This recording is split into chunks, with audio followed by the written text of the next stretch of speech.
Representative Sampson. Good afternoon, Mr. Speaker. Good afternoon, sir.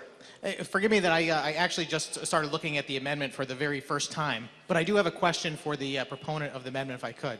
Representative Porter, prepare yourself for the question. Proceed, sir. My understanding of this bill from the title is that it has something to do with pay equity and fairness matters. But at looking at the amendment, it seems to me that there is nothing that addresses pay equity in this bill, just a section that restricts employers from asking potential employees about their previous wage and benefit information. Is that correct through Mr. Speaker? Representative Porter. That is correct if I'm understanding what you're saying. So let me just try to clarify through a response. The pay equity piece does come in because the great equalizer in making sure that women are equally paid for equal work would be to take away the employer's opportunity to ask the question around salary history. Through you, Mr. Speaker. Representative Sampson. Thank you, Mr. Speaker, and thanks for the gentlelady for her response.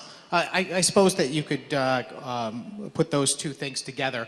I just wanted to make sure that I knew what we were voting on here, and it seems very clear to me that this bill is simply a restriction on an employer about asking about previous wage and benefits, and it would apply to anyone of either gender. Can I just confirm that this applies to everyone regardless of race or gender? Through you, Mr. Speaker. Representative Porter. That is an affirmative. Through you, Mr. Speaker. Representative Sampson.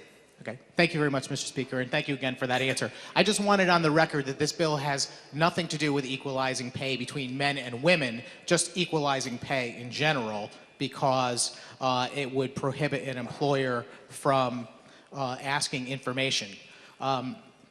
I think it's a laudable goal in our society to try and make sure that we put protections in for potential employees to make sure that they are treated fairly. However, I also believe that that relationship between an employer and an employee is a very important relationship. And when the government decides it's going to get involved in that transaction, I think we have to do it in a very cautious and very limited way. I can understand that we certainly do not want to go back to the days of having people work for ridiculously low wages, especially children, working in mines. We've all heard all those stories about years past.